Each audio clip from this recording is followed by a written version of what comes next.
Welcome to Augustus 3 and 4. Kevin McNamee is the director of Hindsight Security Labs, which is now part of Alcatel-Lucent. Kevin's presentation is titled, How to Build a SpyPhone. If you have any questions, please reserve those till the end so we know that we have enough time to go through the whole presentation. And with that, Kevin, all yours. Hi there. It's nice to be here today. So basically I'm going to be talking about how to build a SpyPhone. But more specifically, I guess the key thing that will be of interest to the audience here is how I can take that SpyPhone module and put it into just about any Android application I want to. So in other words, that's sort of, there'll be three parts to the talk. I'm going to talk a bit about first of all, a demo of the SpyPhone in action. And then I'm going to talk a little bit about the SpyPhone design. And it's been specifically designed, as I said, so it can be injected into an application. So that's the last part of the presentation. I'll show you how that's done. Then we'll take some questions and conclude the talk. Anyway, so just to get, by way of getting started, this was the SpyPhone back in the day. Obviously, well actually this is a SpyPhone that the spies would use. The SpyPhone I'm going to talk about is a SpyPhone that you could use to spy on other people. So SpyPhone of today looks a little bit more like this. I'm going to use just a regular Android phone. And I picked Android. Android is a very flexible platform to work with. It's very open and it's sort of very easy to sort of do these types of things with. So that's the SpyPhone today. So we're going to be looking at Android specifically. I believe the same type of thing can be done with iOS and other phone operating systems, but we're going to focus on Android. Back in the day, you used to do surveillance. You needed all this various pieces of equipment. You'd need to sort of tap the phones. You'd have trucks with all sorts of electronic gear in them. And today, all you need is basically just an Android phone. You take an Android phone with some specially designed software on it. You can track the person who owns the phone. You can basically monitor their phone calls. You can monitor their location. You can basically take control of the phone. You can send messages from that person's phone. You can look at the contact list, etc., etc. It is a very powerful sort of cyber surveillance device, the phone. If you've got someone's phone infected with this type of spyware and they bring it to work, to the office, you can track them at the office, you can monitor meetings, you can do all sorts of things like that. So it really is a very, very powerful surveillance platform. And the command and control for this is all done through the internet. So there's no special extra equipment. They basically, within the phone, when it's got something interesting to say, it checks in through the internet to the command and control site, and you can, that's where it's controlled from. And I'll show you a demo of that shortly. Now, countermeasures. This was the countermeasures in the old days, the cone of silence. So if you had if you were someone was spying on you, you could always go into the cone of silence and things would be quite safe. Countermeasures today can be a little bit different. And that's where the company I work for comes in. We've got technology we can put in the network to detect this type of command and control traffic and remediate the issue. So basically that's why we created this SpyPhone module. Because we take this, we use this as a demonstration when we go to our customers, which are basically service providers, mobile service providers and internet service providers.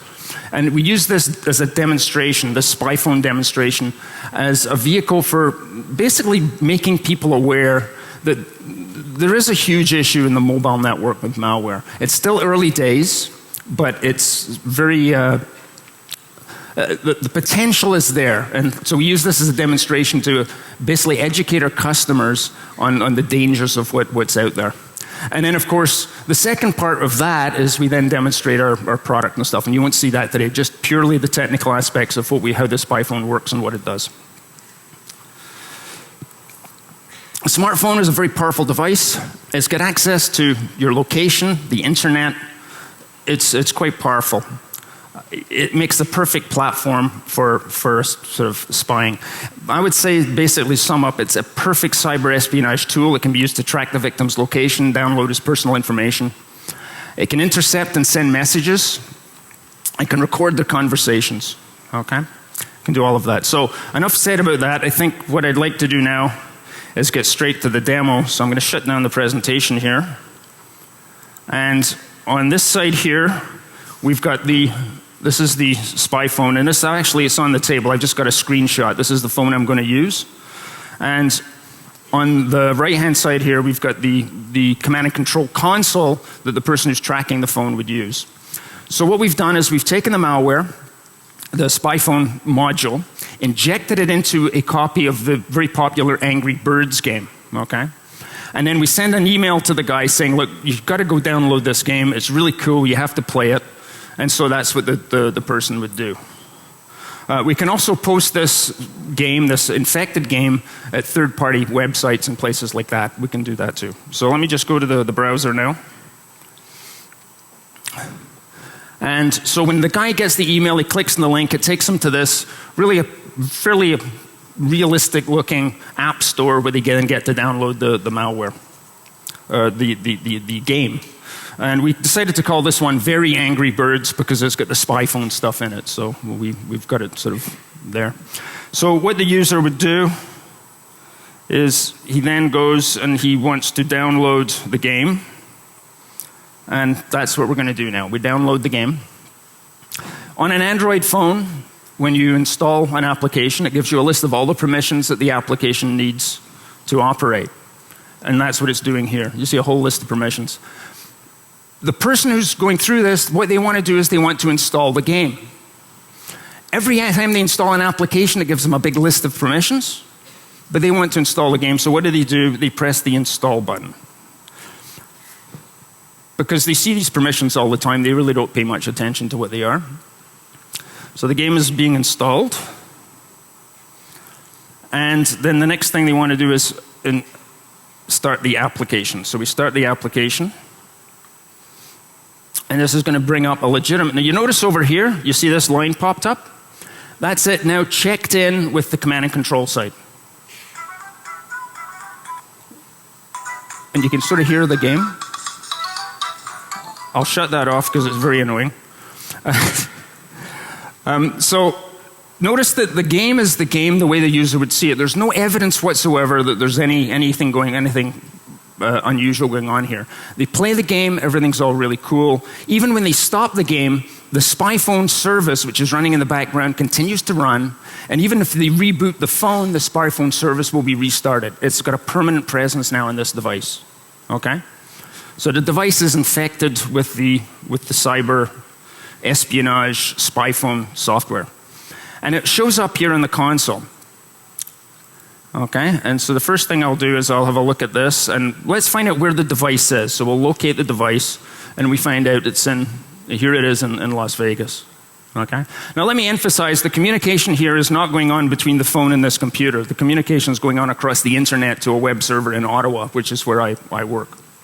Okay. The only reason I've got the thing tethered to the PC is so you can see the screenshot. Okay. We also have some other phones in here at the same time. We got this one here, I believe, and that's one of our sites in China. So you can have an international network of spy phones monitoring them all the time as you go forth. So that's kind of neat. I don't want to interrupt these people. They're probably doing a demo over there, so I'll shut that one down. And we'll focus on the one that we're dealing with here.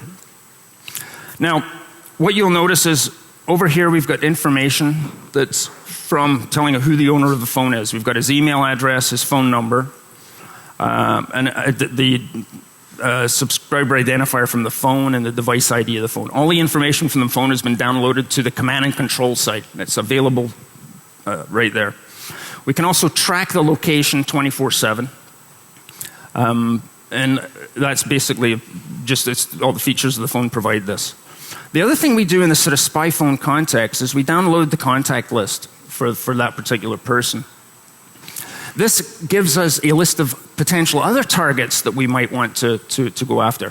If we were using this in a sort of industrial cyber espionage type of scenario, we would like to find out who this person talks to, who's their contacts, who they deal with. And then we could use these, we could target these individuals also for the same type of attack, okay? So you could imagine when you start off, you just basically spread this game around some of the app stores, hope people download it, and then focus in on when you find someone from the company you're going after, you then can focus in on their contact list, who they talk to, whatever. Some of the other things we can do is we can actually update the software. I won't bother doing that here. We can download a new version of the SpyPhone onto the phone. We can send messages to the phone. So for example, if you wanted to use this for other purposes like scaring people, you could actually have messages pop up. I think if oops. I think someone's calling my phone there.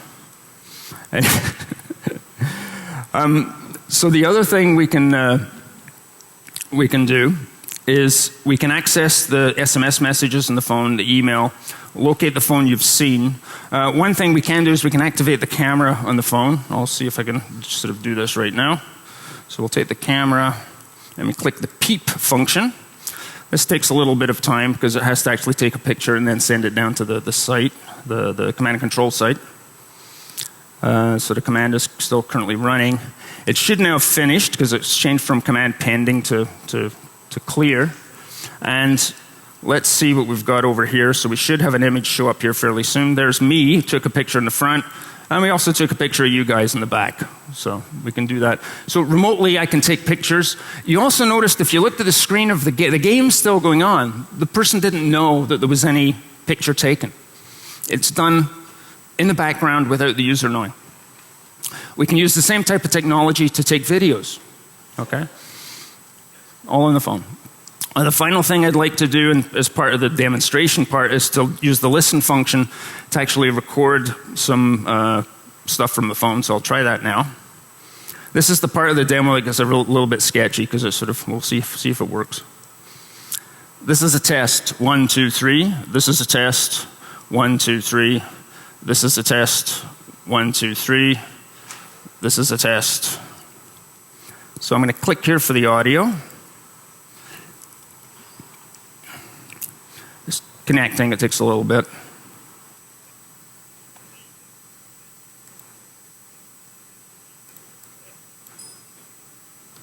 It's hard to hear. Let me just. This is a test. 1, 2, 3. This is a test. This is a test. 1, 2, 3. Did you guys hear that through this mic? Okay. So I should have probably told them I wanted to play that sound. I'm sure that the tech guys could have arranged for me to have a microphone. But you can hear it. So I recorded the conversation, downloaded it at the command and control website. It's all pretty cool. So that demonstration is just to show you the capability, the types of things that this SpyPhone technology can do. Okay? So what I'm going to do now is move on and talk a little bit about how we designed the technology and why we made some of those design decisions. And for that, I'm going to go back to the presentation.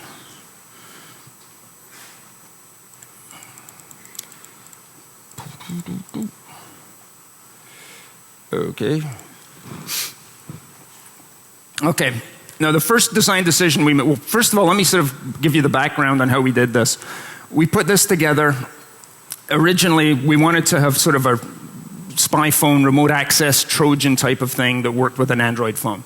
So we took a demo application called Searchable Dictionary, and we actually modified that to put the SpyPhone software module in there, and we implemented it as a service. And a little bit later on, we said, that's really cool, but wouldn't it be better if we could take that and then inject it into any other application? So that was our second phase.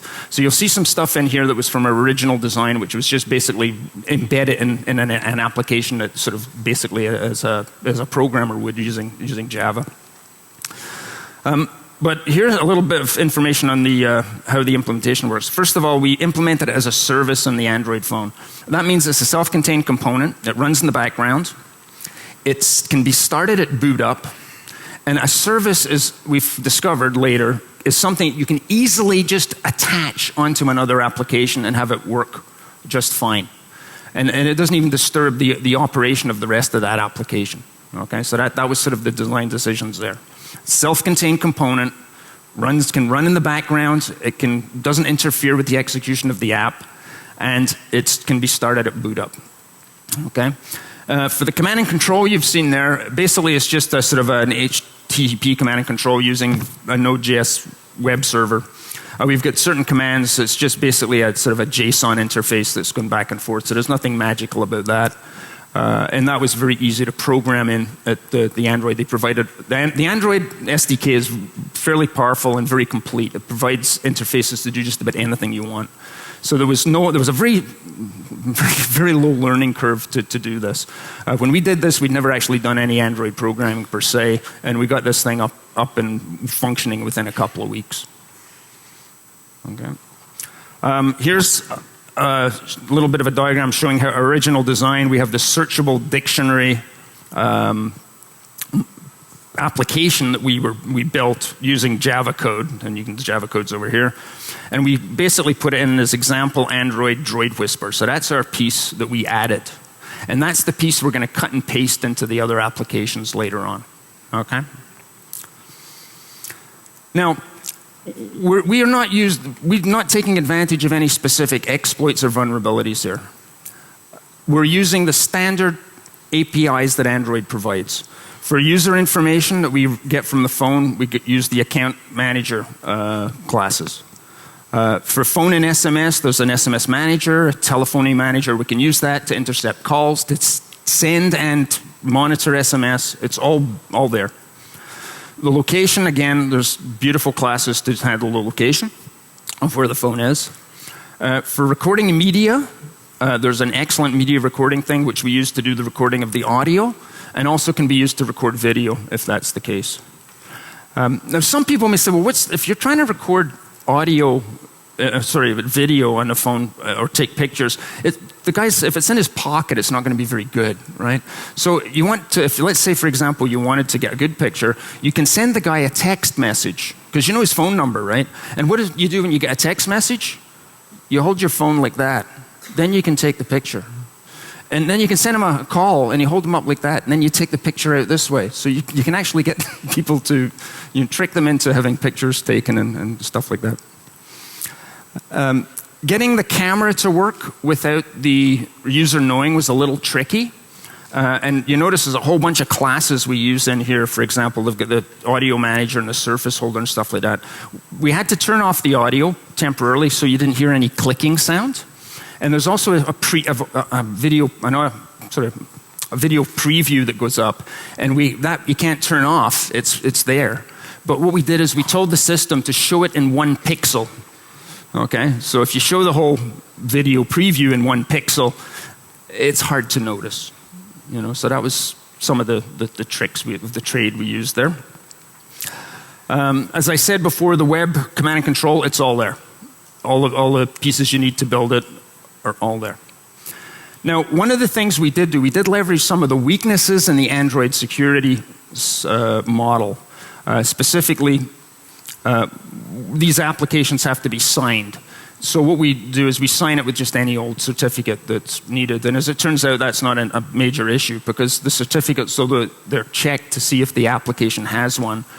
They're not really actually, any old certificate will do. A self-signed, doesn't matter who it belongs to. I'll talk a little bit more about that later on.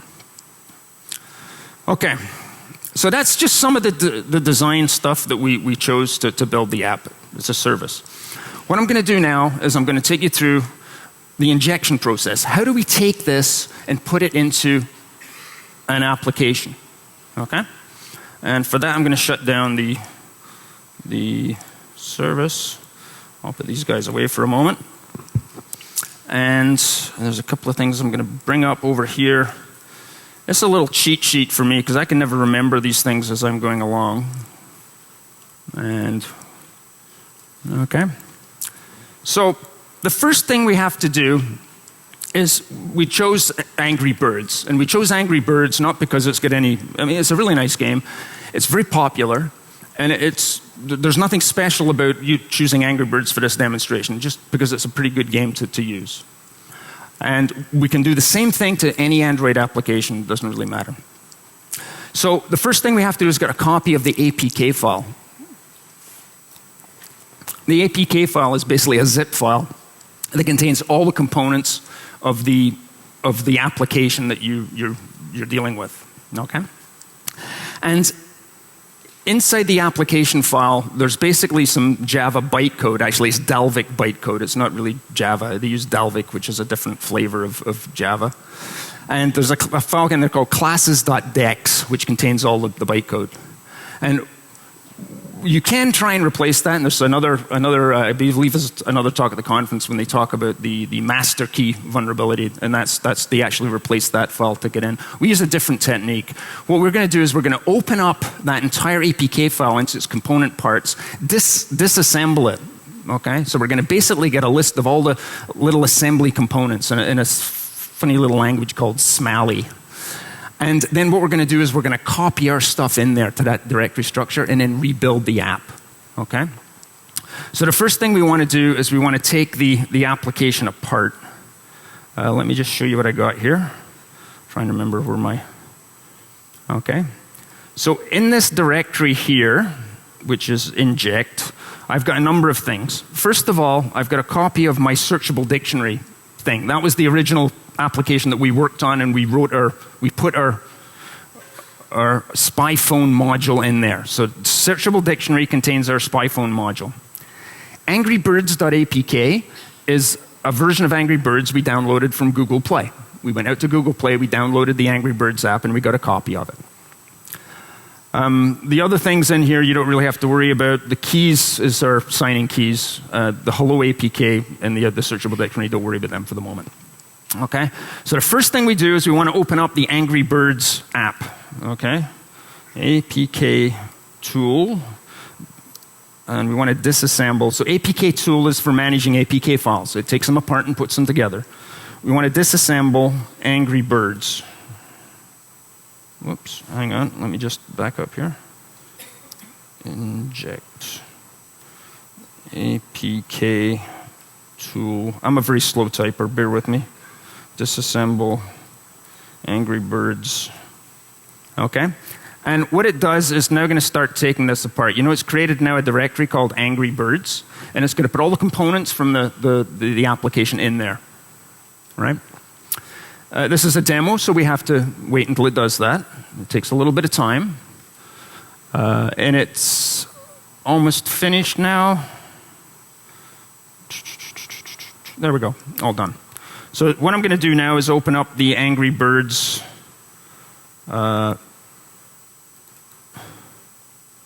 whoops.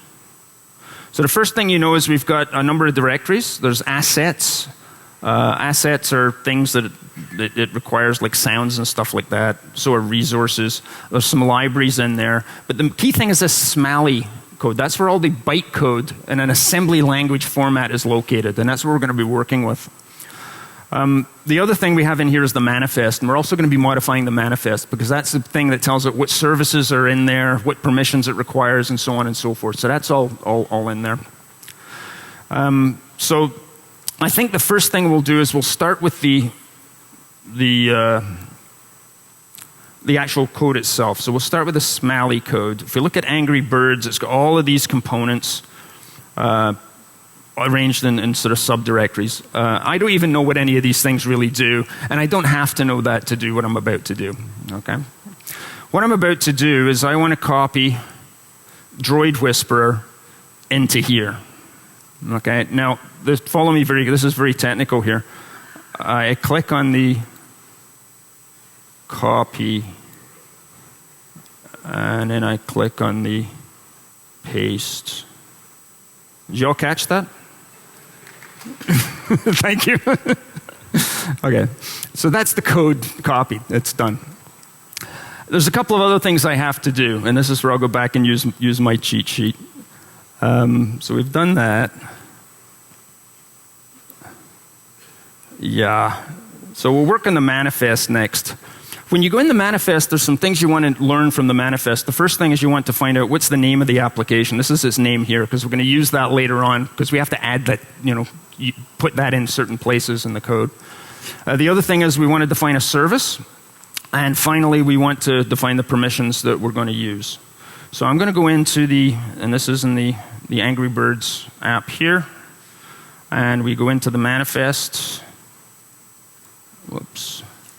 And I'm going to take the manifest and drag it into Notepad here. And then the very first thing I want to do is, just before the application here, we're going to define our service. And that's the part I need here, so I'm going to cut that out.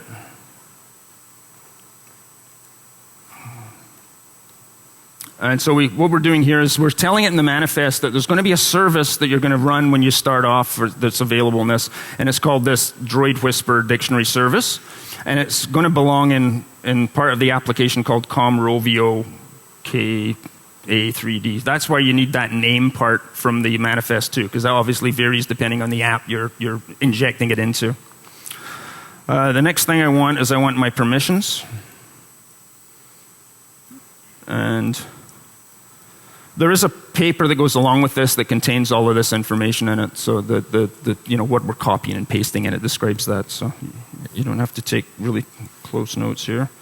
So I'll go in and put the permissions in. So that's that done. Final thing, basically, just let's save that. So the manifest has now been modified to include the permissions I need to define the service that's going to be started. It's all pretty cool. And I save that away.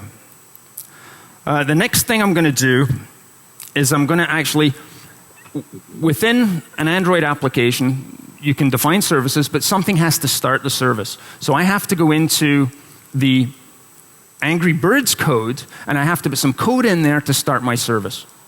That seems to make sense. So first of all, I find out where the main application is in Angry Birds. And it turns out that it's in here. And that, again, that KA3D, you see there, that comes from the manifest. That tells me where to look. And I go into the app, and I'll drag this again just straight over to Notepad. This, by the way, is Smalley code. It's sort of like an assembly language version of the Dalvik bytecode that we're using. And the very first thing that happens in an Android application is the onCreate function is called. So I want to find that. So let me just go in and we'll find onCreate. Find next. Whoops. Where is it? There we go.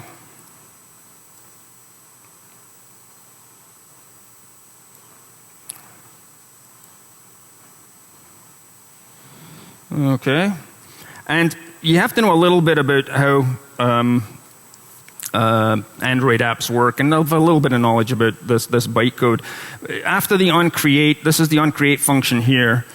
The onCreate function generally calls it the super class. And it's just after that. So it's right here is where I want to put in my code to invoke the service. And so I'll go back to my cheat sheet, because I have a list of this is the Smalley assembly code that I want to copy in there to create that.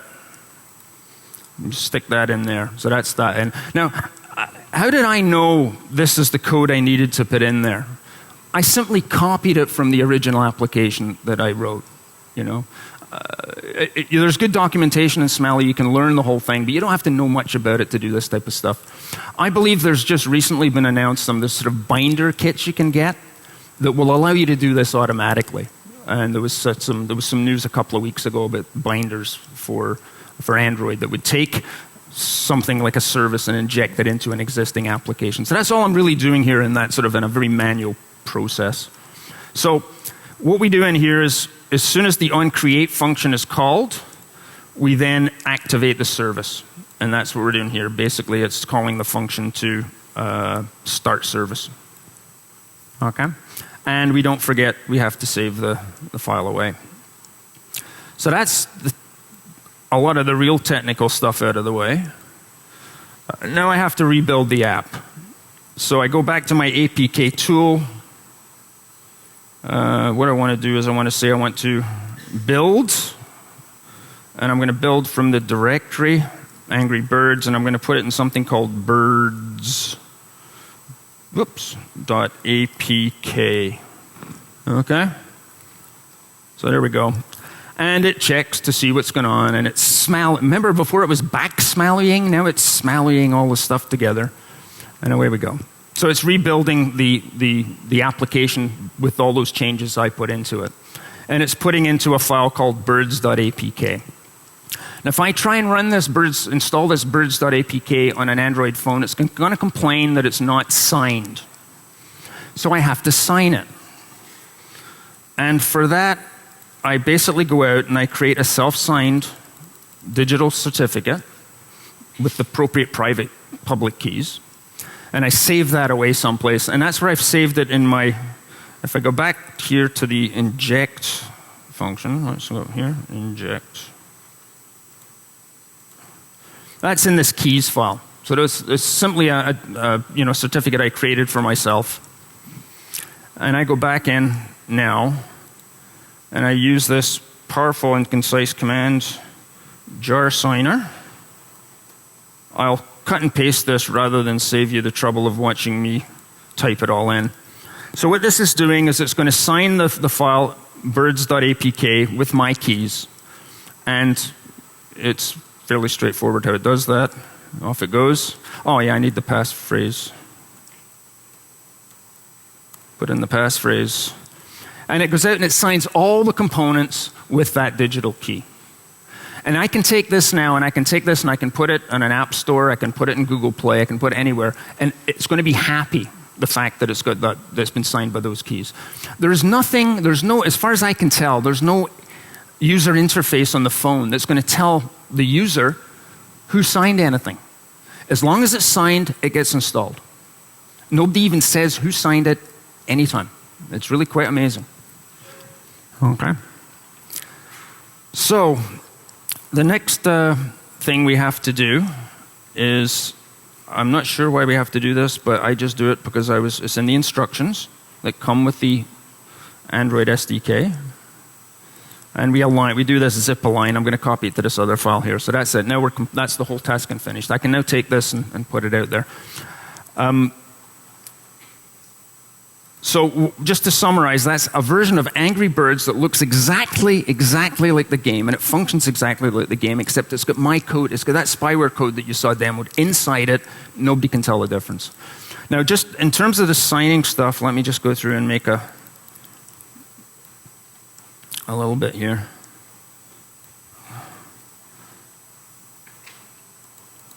Just to show you. So I can go through and you can look at the digital signature I signed it with. This will just flash off the screen. So you can see it's been signed by Kevin McNamee of Kindsight. And it's been, whatever. If I actually, one of the interesting things is if I go back and I look at the original application. Let's say angry. Whoops.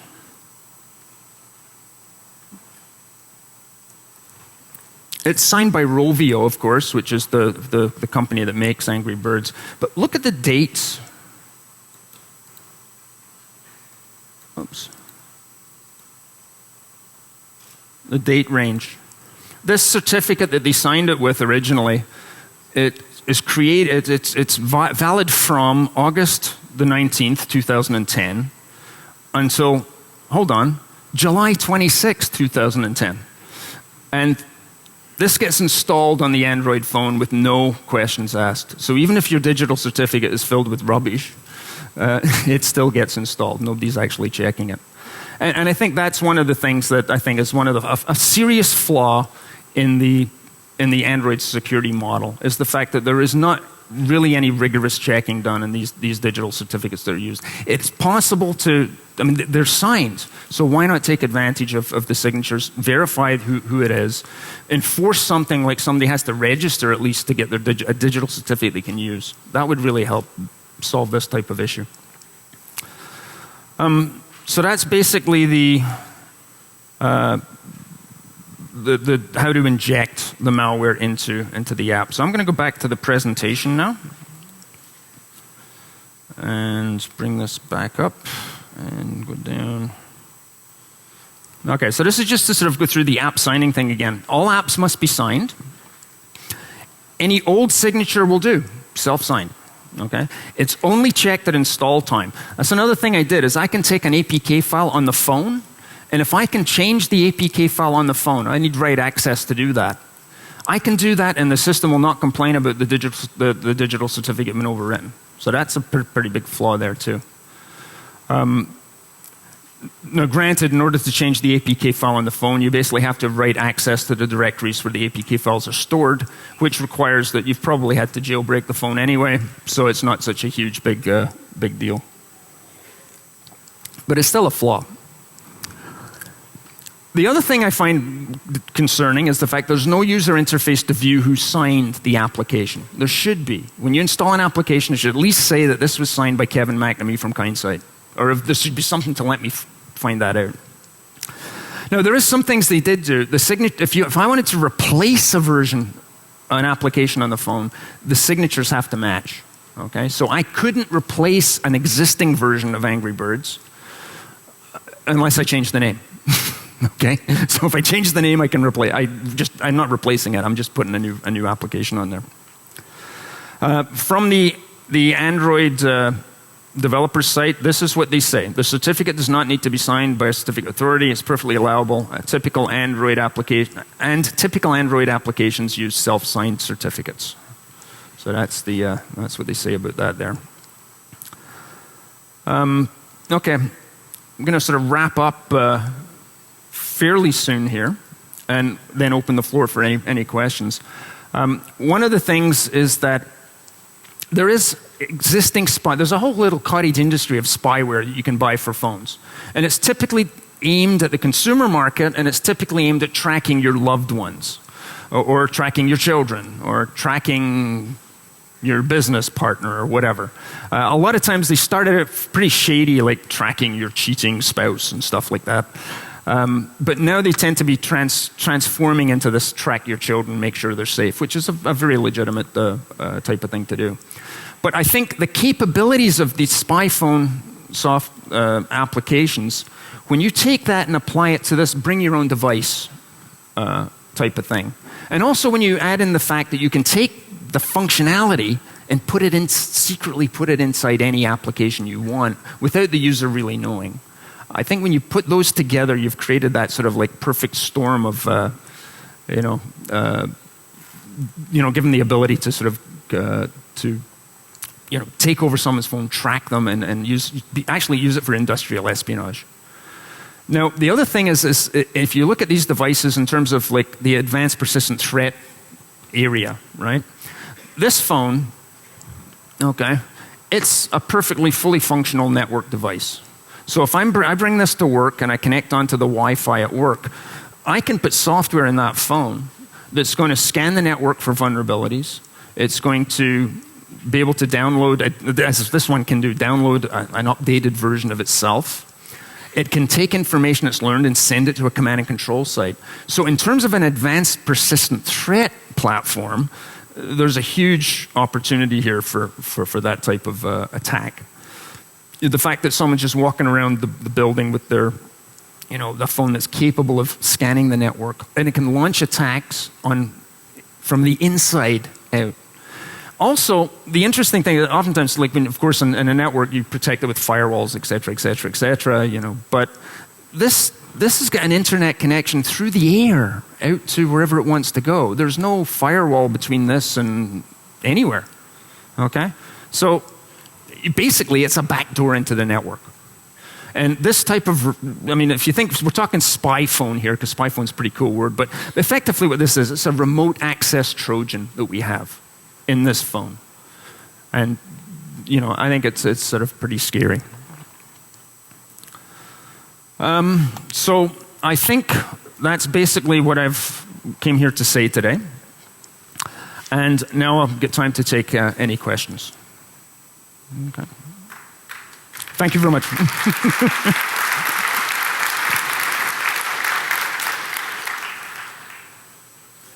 Does Yes. the service do anything to obfuscate its presence, or can the user look up a list of this started service? Okay. The question is does this particular application try and obfuscate its presence? The answer is no, it doesn't. So if you do look at services that are running, you will be able to see it in there. I think you could go to measures to obscure it by making it less obvious in terms of names and stuff like that. But this is a proof of concept type of thing we put together. Yeah. What happened with the antivirus? Antivirus will currently not detect this one because it doesn't know. It's possible for antivirus to detect stuff like this, but there are obfuscation, code obfuscation techniques that we can use. So if I was putting this in, I could basically obfuscate the code and then inject it into an app, and I can keep repeating that, and that process can be automated. Yeah? So what are countermeasures? Countermeasures, well, I think countermeasures have antivirus. I mean, have antivirus, because if there's any known infected apps out there, you have them. But what we're looking at is detecting the command and control traffic in the network itself. So in terms of obfuscating code, that's easy to automate. It's very difficult to change a command and control protocol on the fly. You have to change the server end, you have to change the clients and stuff like that. So that's what we would recommend doing, is that combination of on the device malware detection, traditional antivirus, combined with network detection to look for the command and control.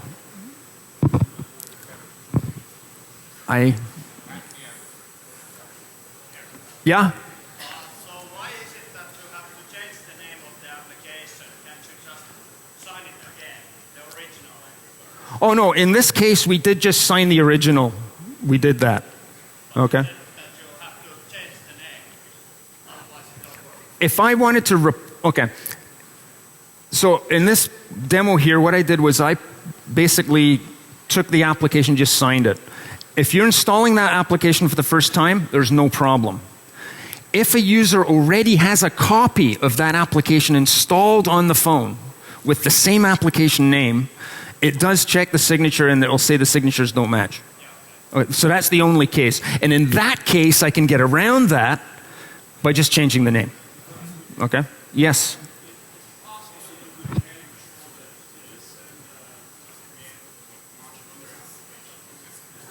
Yes, it is. I mean, the command and control can communicate with the full function, the whole Android APIs. Any API we can use, we can leverage that to do whatever. We can drop binaries onto this phone. We could get root access remotely through this type of application, like Loda. The possibilities are wide open. Yes? Is it fair to say that it's easier to develop and deploy these type of exploits on an Android than on an iOS? Is that fair to say? The same functionality is available in both platforms, but I think that the iOS has a stronger control over how to get an application in the field. You have to get a certificate from them that identifies you, so I would have to sign up and get my certificate, so I'd have to sign it with mine, right? And then they also vet the code before it goes up in their app store, whereas the Google App Store does it after. So you put it up and then they check it, whereas the iOS, they check it and then put it up. Okay? Yes?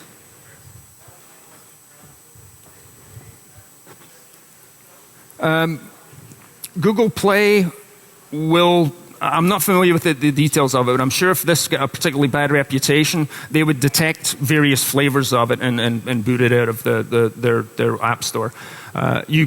But there's still the third-party app stores you can put this stuff in.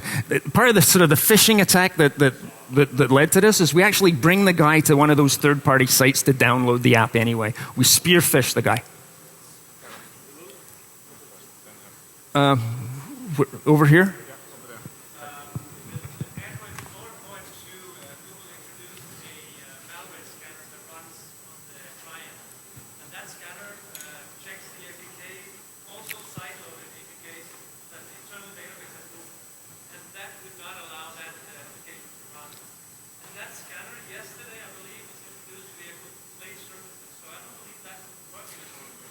Okay.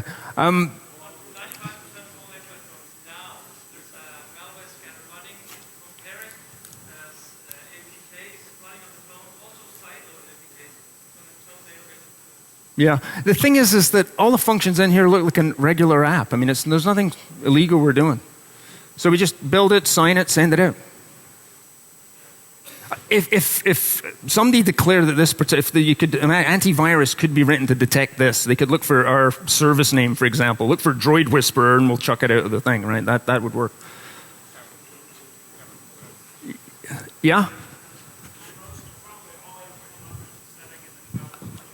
I can't hear. In most of the Android phones, there's a setting in the developer options to allow applications that are unsigned. You have that turned on, or not unsigned, but untrusted. This has got this is allows you to. It's turned on. I can download from third-party sites.